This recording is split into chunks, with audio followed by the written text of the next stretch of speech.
ओम शांति। हम सबके मीठे अति प्यारे दिल के दिलाराम के दिलवर बच्चे मीठी मनमोहिनी दीदी का आज स्मृति दिवस है। उनके साथ जुड़ी हुई अनेक स्मृतियाँ स्मृति पटल पर उभर कर आ रही हैं। ये मेरा परम सौभाग्य है। मैं मम्मा बाबा की गोद में पली। मेरा बचपन मम्मा बाबा की प्यार की दुलार की पालना में रहा। जब मैं युवा हुई तो युवावस्था में मुझे मनमोहिनी दीदी ने सजाया, संवारा, तराशा। बीच तो बाल्यकाल में ही 2 वर्ष की उम्र से ही बाबा मम्मा ने आध्यात्म के डाले, लेकिन दीदी मनमोहिनी जी ने मुझे पल्वित किया, पुष्पित किया, विकसित किया। तो युवावस्था में उनका जो मुझे सानिध्य मिला, प्यार मिला, वो कुछ बातें मैं आपके साथ शेयर करती हूँ। ये हम सब जानते हैं कि दीदी हमारी पढ़ाई में बहुत रुचि रखते थे। मुरली उनकी जान थी और मुरली क्लास में सबसे पहले उपस्थित होती थी डायरी पेन लेके। परंतु हमें भी उन्होंने मुरलीधर की मुरली का दीवाना बनाया। मैं छोटी थी, 12-13 साल की। जब मैं क्लास में आती तो दीदी इशारे से मुझे अपने पास बुलाते और अपने समीप बिठा लेती थी। वो खुद डायरी पेन लेके बैठती थी तो मैं भी डायरी पेन लेकर आती। जितना मुझे समझ में आता मैं मुरली लिखती थी और दीदी मुझे मुरली के बीच में ही शाबाशी देती थी। सिर पे हाथ फेरती, कंधे पे पीठ थपथपाती और देखती भी मैं क्या लिख रही हूँ। बहुत खुश होती थी। तो उन्होंने मुझे मुरली क्लास में डायरी पेन लेके विधिवत बिठाया, लिखना क्या होता है वो बताया और मोटिवेट भी किया। स्टूडेंट थी वो नंबर 1। मुझे भी उन्होंने नंबर 1 स्टूडेंट बनने की कला सिखाई और मुझे पूछती थी क्या सुना। अब मैं अपनी आधी अधूरी नॉलेज से बताती थी, पर दीदी बहुत खुश होती थी। उन्होंने मुझे संस्कारी बनाया और संस्कारी बनने के लिए मुझे टाइटल क्या दिया? बहू। सखी तो वो सबको कहती, लेकिन मुझे बहू का टाइटल दिया। बहू जैसी संस्कारी बनूं, सेवा भावी बनूं, बहू जैसी आज्ञाकारी बनो, जैसी एक आदर्श बहू होती वैसा उन्होंने मुझे सिखाया। तो सब सखी थे, मैं उनकी बहू। ये भी एक मेरे जीवन की निराली बात रही। तीसरी बात, दीदी और बाबा दोनों एक रहे। उनका बाबा से इतना गहरा कनेक्शन था कि मैंने देखा, एक बार जब अव्यक्त बाबा से मुलाकात हुई मेरी रात को, विजय शंकर भाई के साथ हुई थी। बाबा की मुरली के बाद बाबा एक एक बच्चे से मिलते थे। तो मैं और विजय शंकर भाई अव्यक्त बाबा के सामने आए, मुलाकात हुई। बाबा ने विजय शंकर भाई को कहा, ये श्रवण कुमारी है। मैं जानती नहीं थी ज़्यादा इसके बारे में, कहानी क्या है। अगले दिन सुबह मुरली क्लास के बाद दीदी मुझे सामने मिल गई और उन्होंने मुझे कहा, श्रवण कुमारी। तो मैंने कहा, आपने मुझे ये कैसे नाम दे दिया? कल रात को तो मुझे अव्यक्त बाबा ने ये नाम दिया। आपको पता है मुझे बाबा ने ये नाम दिया? बोली, नहीं, मैं और बाबा एक है। जो मैं बोलूँगी वो बाबा बोलेगा, जो बाबा बोलेगा वो मैं बोलूँगी। तो मैं तो आश्चर्यचकित हो गई कि इनको बाबा की स्पष्ट टचिंग है। मुझे एक प्रसंग याद आ रहा है।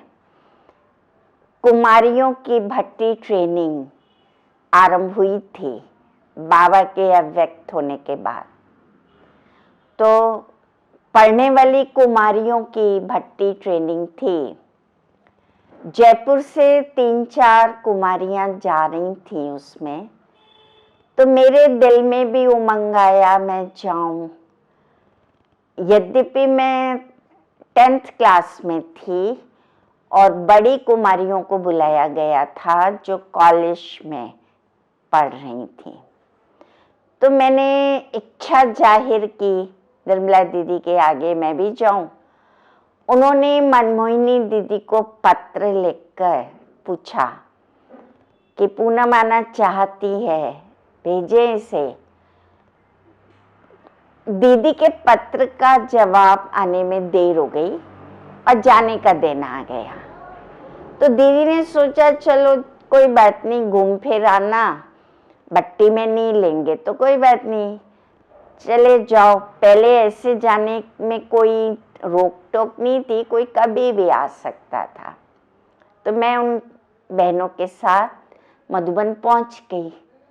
अब दीदी तो नियमों में पक्की, उनके आगे कोई भी हो वो नियम तोड़ती नहीं थी अपने। तो मुझे उन्होंने भट्टी में तो नहीं एंट्री दी, लेकिन उन्होंने युक्ति रच ली। युक्त थी, राजयुक्त थी बहुत। तो उन्होंने मुझे क्या किया, ट्रेनिंग कराने वाली दादियों के कमरे में रुका दिया।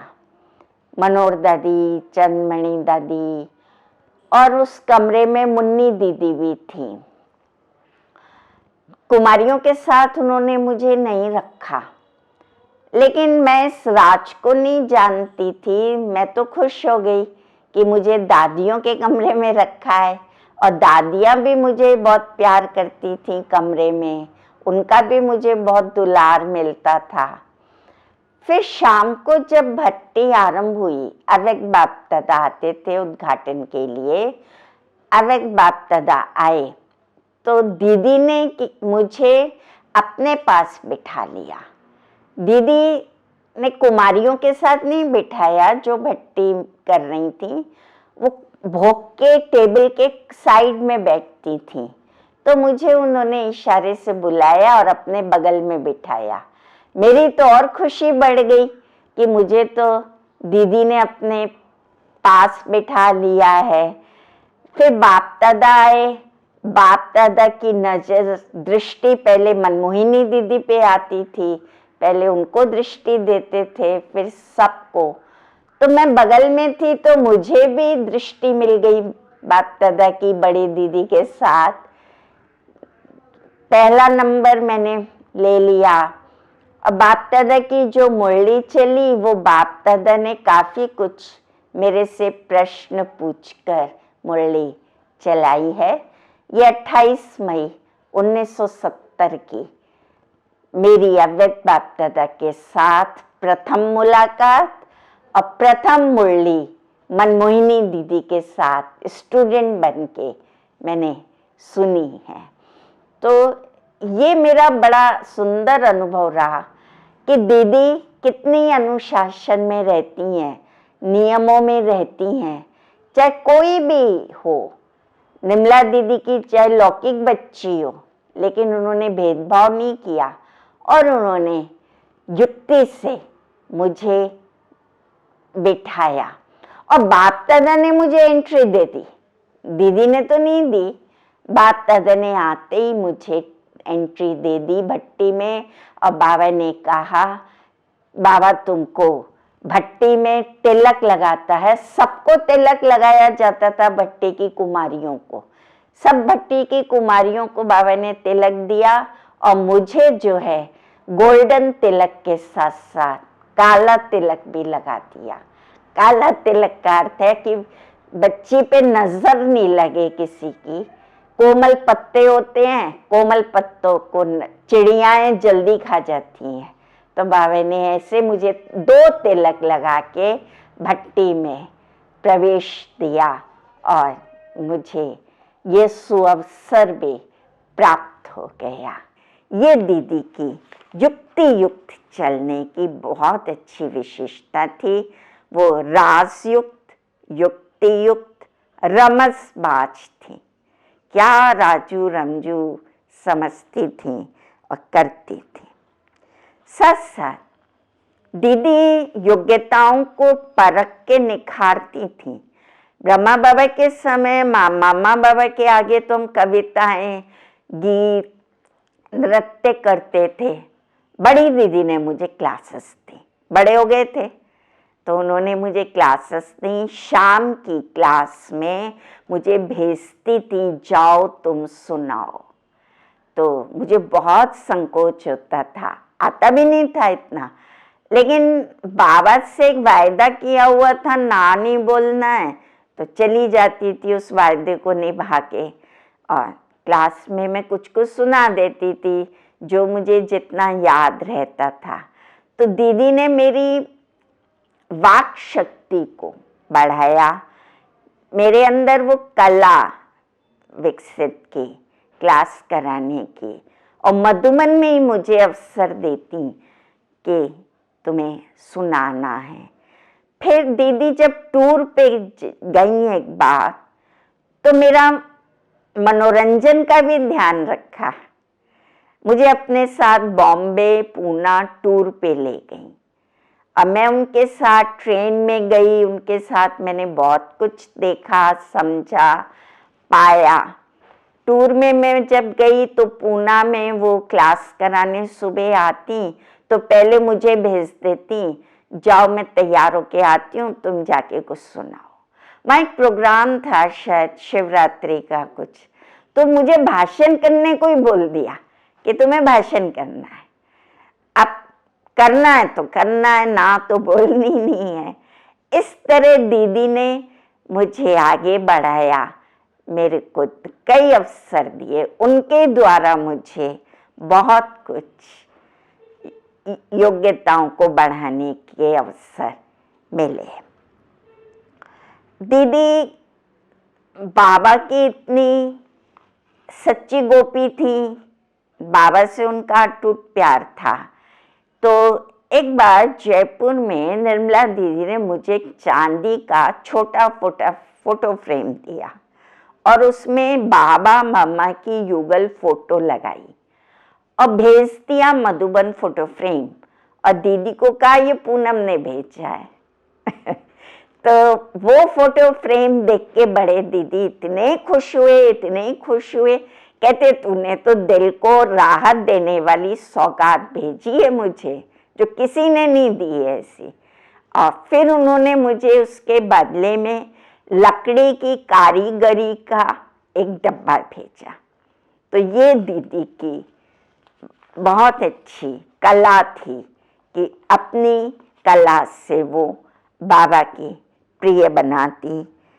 और ये भी वो चाहती थी मैं इंग्लिश सीखूं, इंग्लिश में भाषण करूं, विदेश जाऊं। तो मुझे वो कहती तुम इंग्लिश में बोलो ना, इंग्लिश में मुरली ट्रांसलेट करो, हिंदी में होती है उसको तुम ट्रांसलेट करके सुनाओ, बोलो।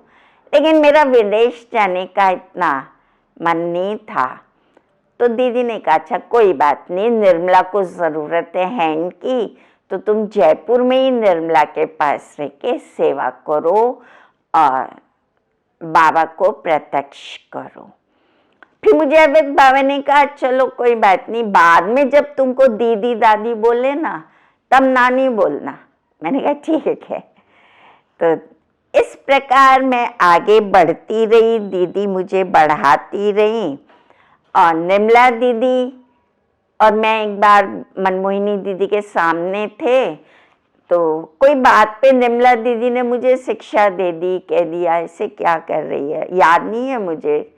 तो मनमोहिनी दीदी बोली नहीं निर्मला तुम इसको कुछ मत बोलना, ये तुमसे भी आगे जाएगी। ऐसा उनका वरदान मिला कि दीदी ने मुझे इतना प्यार से पाला, ना तो शिक्षा दी, ना सावधानी दी, ना कभी आंख दिखाई। यद्यपि वो लव एंड लॉ का बैलेंस रखती थी, शिक्षाएं भी देती थी, कन्याओं को सिखाती भी थी, लेकिन मुझे तो उन्होंने प्यार से आगे बढ़ाया, अपने पालना में रखा और अपने साथ साथ घुमाया फिराया खिलाया और ज्ञान योग भी करवाया। तो मैं व्यक्तिगत अनुभव देखती हूँ तो मैं पद्मा पदम भाग्यशाली हूँ। बाबा मम्मा, फिर बड़े मनमोहिनी दीदी, इन दीदी दादियों की पालना, दीदी दादियों का सानिध्य लेकर मैं चल रही हूँ। दीदी की उमंग उत्साह दिलाने की कला इतनी जबरदस्त थी कि एक बार मैं दीदी से कमरे में मिलने गई तो कहती हैं पूनम मैं तेरे से कोर्स करने आऊँगी। तो मैं तो शर्मा गई, दीदी मेरे से कोर्स करेगी, दीदी खुद इतनी ज्ञान की मूर्ति है लेकिन कोर्स करने आऊँगी। फिर मैंने सोचा शायद इस वस्त्र से नहीं अगले वस्त्र में आएगी, तो मैं खुश हो गई कि अगले वस्त्र में दीदी मुझसे मिलेगी। मिलेगी तो ये मेरे लिए कितना सुंदर अनुभव रहा होगा।